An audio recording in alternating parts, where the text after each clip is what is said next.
Hi, I'm Ben Adams and this is IELTS7.Guru, and today I'm going to talk to you about the General Training module, the Task 1 letter. And we've had so many people send me emails about letters and asking me to correct them and things, and a lot of the advice I give is kind of the same. So today we're going to just focus on General Training Task 1 letters, writing, and we're going to talk about one thing. We're going to talk about the one key thing you've got to get right if you want to get a 7 in your Task 1 letter. If you're already part of the community, you would have got some of this advice already. You would have seen some of it. It won't all be new. But for most of you, this will be pretty new. So I'm excited to share this with you. What am I talking about? Am I talking about special language? No. Am I talking about some special trick or some special phrases to use? No, I'm not. What I'm talking about is task achievement.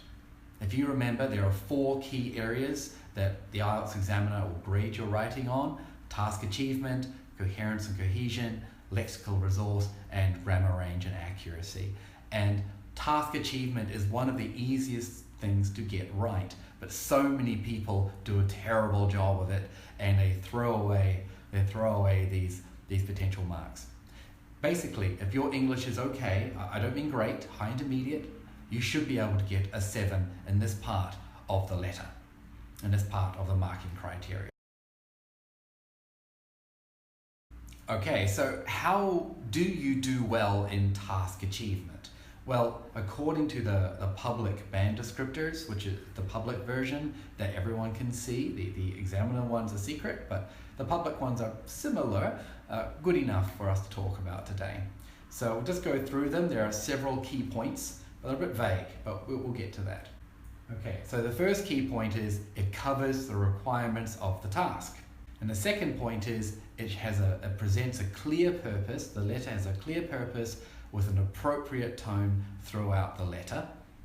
And finally, number 3, clearly addresses each of the key bullet points. Remember, there are 3 bullet points you have to talk about. If you don't do all 3 well, you might only get a 6 or a 5. So these are the key things, but as I said, it's a little bit vague. What does address the requirements of the task actually mean? Well, to help you with this, I've got 4 questions that you can use to think about any Task 1 letter that you have.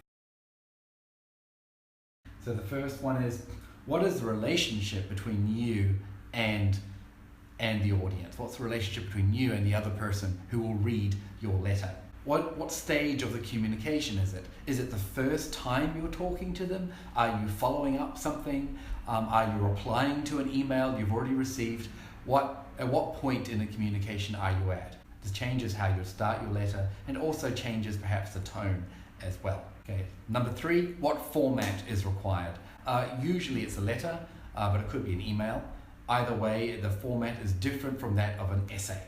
And if you get the wrong format, well, you're going to lose marks here. It's no longer appropriate for the task. So make sure it has a letter format. Finally, what kind of communication is needed? In other words, what are you doing in the letter? What are you writing about? Are you complaining? Are you suggesting? Are you explaining? Are you adding information? Well, what are you doing? There are quite a few functions that you could be using in letters, and it's quite important that you're familiar with them, because this changes the kind of language you would use, but it also makes it appropriate or not. If you don't use the right kind of functions, you're probably not going to use the range of language you need. It won't seem very natural, and you probably won't get a 7 in task achievement. Now, to make this a bit easier for you, I've actually made a checklist which you can download and print out. If you go to IELTS7.Guru, you can download it and print it out and use that to help you when you deal with these Task 1 questions.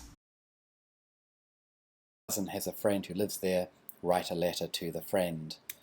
You have to write a letter, and in your letter you have to say who you are, say why you're making this trip, and ask some questions about the city.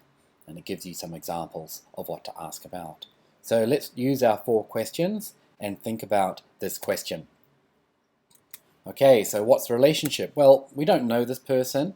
Because there is a connection, we should probably write in a semi-formal way. Basically, this means using normal, sort of casual language, but making sure you do a few things in a more formal style. For example, using longer question forms. Would you mind instead of can you? So it's a little less direct. Using complete words, no contractions. Instead of I am, you can write I am.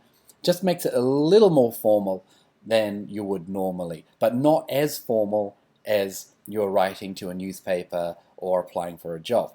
What stages of communication? Well, this is the first time you're writing, so you're going to have to be very clear about why you're writing, who you are, and this kind of thing. The other person has to know what you're writing about, so when they see it, they don't delete your email or your letter.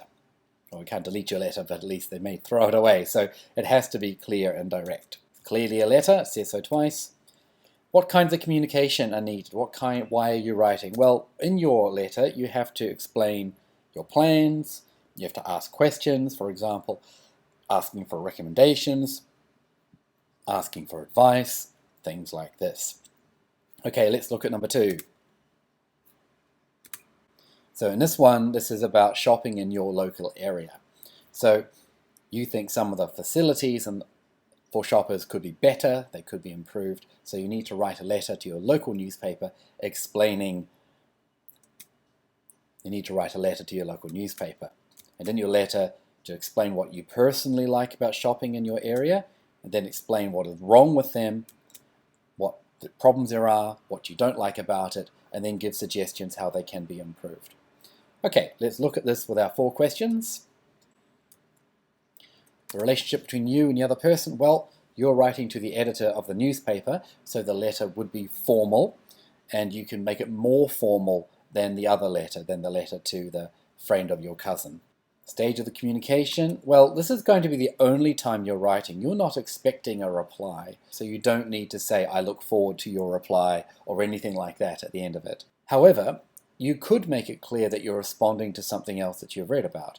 In other words, maybe you read an article that talked about problems in the local area and you are replying to it. In that case, you'd have to make it very clear. Format, again, it's a letter. What kinds of communication are required? Well, in this case, this is a little bit like a problem solution, except that it's a more personal style of writing. You have to talk about things that you like, give examples of things that you like, and as well as explain why certain things are problems. So you can use a lot of your personal experience here, which is quite different from Task 2. Usually in Task 2 you keep it more general. So you'd also need to give recommendations. I believe we should do ABC, or doing something would make it better. You could also provide alternatives. We could do this, or we could do this, or just explaining solutions. I believe the government should do A, B, C, D. Things like this. Okay, so that's more or less it. If you would like to see some examples using those things, you can go to IELTS7.guru, or you can look at it here if you're already at IELTS7.guru. Read the blog post. The 2 sample answers are there. Also, at IELTS7.guru, you can download the checklist if you like. You will need to subscribe to the IELTS 7 newsletter and join a community for this. Right, so that's it. Thank you very much. Thanks for watching. Remember, subscribe to the YouTube channel if you haven't. Like us on Facebook. Share it if you can. Go to IELTS7.guru and join our community. Thanks for watching.